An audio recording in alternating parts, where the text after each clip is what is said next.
What happened when humans started working together? Imagine standing on the African savanna 300,000 years ago, watching a small band of early humans attempt something no other creature had ever tried, coordinating their minds and bodies to achieve what seemed impossible. That single decision to cooperate would eventually split atoms, cure diseases, and send machines to Mars. But the journey from sharing mammoth meat to building the International Space Station is far stranger than you might think. The year was approximately 70,000 BCE. On a dust-swept plain in what we now call Kenya, a group of perhaps 20 individuals faced a dilemma that would echo through the millennia. A massive elephant lay wounded nearby, brought down by coordinated spear throws, itself a revolutionary act of cooperation. But the animal wasn't dead, and a lone human approaching would be crushed in seconds. What happened next changed everything. Rather than abandoning the hunt or watching while one brave soul took all the risk, these early humans did something extraordinary. They communicated, not through the crude grunts we might imagine, but through a sophisticated system of sounds, gestures, and shared understanding that scientists now believe was far more advanced than previously thought. They divided responsibilities. 3 would distract from the front. 2 would attack from behind. Others would stand ready with additional weapons. Still others prepared to process the meat the moment the animal fell. The elephant died. More importantly, 20 humans lived, and they lived well for weeks on the meat, fat, and materials that massive creature provided. But they'd stumbled onto something far more valuable than food. They discovered that collective action, coordinated through communication and trust, multiplied their power exponentially. This wasn't the first time humans had cooperated, of course. What made this moment representative was how it crystallized a fundamental shift in human behavior. Around this period, archaeological evidence shows something remarkable. Humans began cooperating not just within family groups, but with strangers. They began to trust people they'd never met before, based solely on shared symbols, beliefs, and languages. Dr. Sarah Blaffer, HRDY, an anthropologist who has extensively studied human cooperation, found that this willingness to work with strangers set humans apart from every other primate species. Chimpanzees cooperate, but primarily with close relatives. Bonobos share food, but rarely coordinate complex activities. Humans, uniquely, could walk into a completely new group and begin working together toward common goals within days or weeks. This cognitive flexibility became our species' defining characteristic. The implications were staggering. Within a few thousand years of this behavioral shift, humans had spread across Africa, developed dozens of distinct tool-making traditions, and began the long march that would eventually take us to every continent except Antarctica. But the real magic happened around 12,000 years ago, when cooperation escalated to an entirely new level. The agricultural revolution wasn't really about farming. It was about cooperation at scale. When the first groups in the Fertile Crescent began deliberately planting seeds rather than simply gathering what grew wild, they were making a profound bet on the future. Planting seeds means you won't eat those seeds today. It means trusting that the land will still be yours in 6 months. It means believing that your neighbors won't steal your harvest. It means convincing dozens, then hundreds, then thousands of people to work together through planting, weeding, watering, harvesting, and storage. The first farmers in places like Jericho and Catalhook created something unprecedented. Permanent settlements where hundreds of non-related individuals lived side by side, sharing resources, defending common assets, and coordinating labor. Archaeological evidence from these sites shows elaborate food storage systems, communal buildings, and defensive walls, all requiring thousands of hours of coordinated human effort. But cooperation at this scale introduced a new problem. cheaters. In a small band of 20 people, everyone knows if you're not pulling your weight. In a village of 200, suddenly you can slack off, steal from the communal stores, or let others do the dangerous work of defense while you reap the benefits.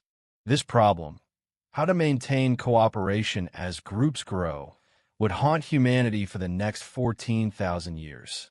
In many ways, we're still figuring it out. The solutions humans developed were ingenious. Religion exploded in diversity and importance during the agricultural revolution, not coincidentally. Gods who watched everything and punished cheaters made excellent enforcement mechanisms when human eyes couldn't be everywhere. The concept of reputation became formalized. Rules, and eventually laws, emerged to codify what had been informal expectations. Most importantly, humans developed something completely unique in nature: the ability to cooperate with millions of strangers based on shared fictions. Money is the most obvious example. A dollar bill, a pound sterling, a euro, these are just decorated paper. Yet billions of people cooperate in an extraordinarily complex economic dance because we all believe in the shared fiction that these papers have value. This belief enables a farmer in Iowa to trade corn to a baker in Paris who trades bread to a programmer in Mumbai who creates software for a company in Silicon Valley that pays the farmer in Iowa. None of these people have met, yet they cooperate seamlessly through shared belief in money. But money was just the beginning. Around 5,000 years ago, the next great leap in human cooperation emerged: writing. The Sumerians in Mesopotamia weren't trying to preserve poetry when they invented cuneiform. They were trying to track who owed what in grain stores. But in solving this accounting problem, they accidentally created a technology that would amplify human cooperation beyond anything previously imaginable. Writing meant that cooperation no longer required everyone to be in the same room, or even alive at the same time. A person in 3000 BCE could share their knowledge with someone in 2024 CE. Instructions, laws, contracts, religious texts, scientific observations, and eventually entire libraries of accumulated human knowledge could be passed down through generations, enabling each new cohort of humans to build on what came before rather than starting from scratch. The impact took centuries to fully manifest, but when it did, the acceleration was breathtaking. Ancient Egypt coordinated tens of thousands of workers over decades to build the pyramids, an engineering feat requiring supply chains, specialized labor, management hierarchies, and astronomical knowledge, all preserved and transmitted through writing. The Roman Empire governed 50 million people across 3 continents using a combination of roads, standardized laws, a common currency, and crucially, written records that enabled coordination across vast distances. When Rome fell, it wasn't because humans forgot how to cooperate. It was because the systems that enabled cooperation at that scale broke down. The lesson was clear. Human cooperation required infrastructure, both physical and social. Remove the infrastructure, and cooperation collapses back to smaller groups. The medieval period in Europe saw cooperation reorganize around new institutions: guilds, monasteries, universities, and chartered towns. Each represented a different solution to the cooperation problem. Guilds created trusted networks of skilled workers who shared knowledge and enforced quality standards. Monasteries preserved and copied ancient texts while developing innovations in agriculture and medicine. Universities enabled scholars from different regions to collaborate on advancing knowledge. Chartered towns created legal frameworks that allowed merchants and craftspeople to cooperate without constant fear of theft or arbitrary taxation. Meanwhile, in China, massive bureaucracies coordinating millions of people built the Grand Canal printed books before Gutenberg's press, and developed civil service examinations that, at least in theory, selected the most capable individuals for coordinating large-scale cooperation. In the Islamic world, scholars in Baghdad, Cairo, and Cordoba cooperated across 3 continents to preserve Greek and Roman knowledge, while adding their own innovations in mathematics, astronomy, and medicine. The pattern was becoming clear. Humans could accomplish miracles through cooperation, but only when certain conditions were met. Trust was essential. Communication systems had to work. Benefits needed to be distributed fairly enough to prevent rebellion. Cheaters had to be identified and punished. And critically, there needed to be shared beliefs, whether religious, legal, or cultural, that made cooperation between strangers feel natural and right. The printing press in the 1440s created the next major leap.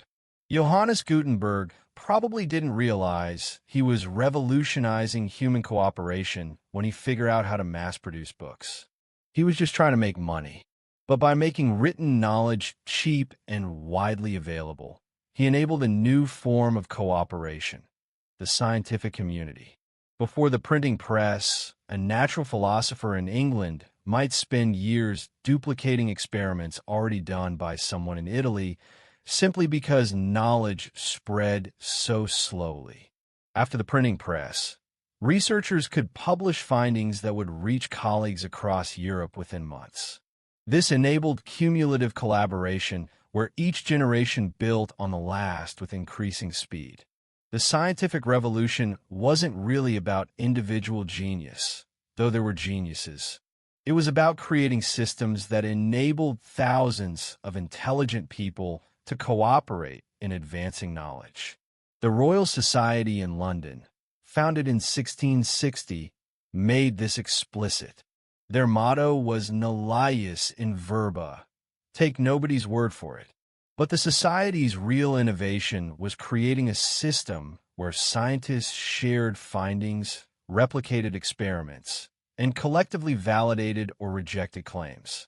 Individual humans remained flawed, biased, and limited. But cooperating humans, following agreed-upon methods, could uncover nature's deepest secrets. The Industrial Revolution amplified this pattern to an almost absurd degree. When you board an airplane today, you're trusting thousands of people you've never met. Engineers who designed the plane, factory workers who assembled it, maintenance crews who service it, pilots who fly it, air traffic controllers who coordinate it, regulators who certified it, oil workers who refine the fuel. The cooperation chain extends to hundreds of thousands of individuals, none of whom know each other, yet all working together to get you safely from point A to point B. This would have been literally incomprehensible to a human from 300,000 years ago. Their cooperation topped out at maybe 150 people, the number of individuals with whom you can maintain genuine social relationships. Today, your morning coffee represents the coordinated effort of thousands. Farmers in Colombia, shippers in the Pacific, roasters in Seattle, baristas at your local cafe, and countless others in between. The 20th century pushed human cooperation to its absolute limits, for both good and horrifying ill. World War II required unprecedented coordination of industrial capacity, scientific research, and human labor. The Manhattan Project brought together thousands of scientists, engineers, and technicians to build atomic weapons, an achievement of cooperation that remains morally devastating precisely because it worked so well. Meanwhile, the post-war period saw humans cooperate to create the United Nations, the Universal Declaration of Human Rights, and eventually the European Union, attempts to scale cooperation to the level of our entire species. The moon landing in 1969 stands as perhaps the most purely positive symbol of large-scale human cooperation. Getting to the moon required 400,000 people working for a decade. Engineers, scientists, mathematicians, including Black women whose contributions were shamefully overlooked for decades. Technicians, manufacturers, and astronauts all had to cooperate with extraordinary precision. A single failure in any link of this chain would doom the mission. Every person had to trust that every other person would do their job perfectly. And it worked. Humans stepped onto another celestial body, not because any individual was superhuman, but because collectively we could coordinate miracles. Then came the internet. If previous technologies amplified human cooperation, the internet enabled cooperation at the speed of light across the entire planet simultaneously. Wikipedia, created by millions of volunteers cooperating to build the largest encyclopedia in history. Open source software like Linux, developed by thousands of programmers sharing code freely. Scientific collaborations like the Human Genome Project, where researchers across nations and institutions share data to map our DNA. The Large Hadron Collider at CERN, requiring cooperation among 10,000 scientists from over 100 countries. But the internet also revealed cooperation's dark sides. Social media enables coordination among strangers. Yes, but this includes coordinating harassment campaigns, spreading misinformation, and organizing violence. The same technologies that let scientists collaborate globally enable authoritarian regimes to coordinate surveillance. The same systems that optimize supply chains concentrate wealth and power in ways that undermine the trust cooperation requires. We now face cooperation challenges that dwarf anything in human history. Climate change requires billions of people across every nation to coordinate actions over decades. Possibly the most difficult cooperation problem humans have ever attempted. The benefits are diffuse and long-term.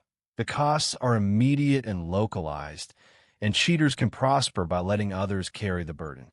It's the elephant hunt from 70,000 years ago, but with 8 billion participants who speak thousands of languages and hold wildly different beliefs.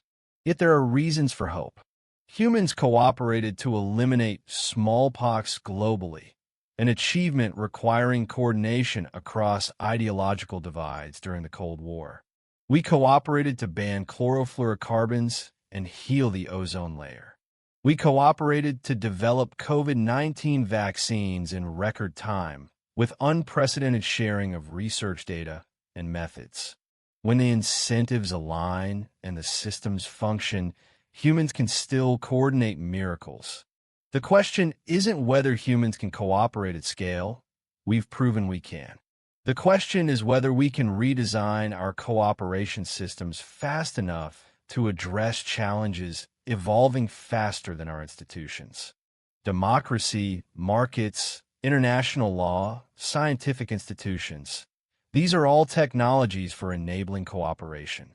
Like any technology, they need updating. What makes this moment unique is our awareness. Those first humans coordinating the elephant hunt couldn't reflect on cooperation itself. They just did it. We can examine how cooperation works, identify where it fails, and intentionally build better systems. We can learn from behavioral economics why people defect from cooperation. We can use data science to identify which institutional designs promote trust. We can experiment with new forms of governance, new economic models, new ways of resolving conflicts. The story of human cooperation is ultimately the story of human exceptionalism. We're not the strongest, fastest, or most adapted to any particular environment, but we can coordinate our actions with millions of strangers through shared fictions, complex institutions, and sophisticated technologies. This superpower let us dominate the planet, for better and worse. Looking forward, our survival likely depends on expanding our circle of cooperation one more time. Not just cooperating with our family, tribe, nation, or species, but recognizing that we're cooperating with the entire planetary ecosystem and with humans not yet born. That's the next evolution of human cooperation. Learning to coordinate with people who don't exist yet, and with a planet that can't speak but nevertheless responds to our actions. The elephant hunt continues. The stakes have simply gotten higher, and the hunting party now includes all 8 billion of us, whether we realize it or not. What happens next depends on whether we can remember the fundamental lesson our ancestors learned 70,000 years ago. We're stronger together than apart, but only if we actually work together. The question isn't whether humans can cooperate. We've been answering that question affirmatively for hundreds of thousands of years. The real question, the one that will determine our fate as a species, is whether we can cooperate quickly enough, inclusively enough, and wisely enough to solve the problems our previous cooperation created. The elephant is wounded. The hunting party stands ready. And this time, we're all in this together.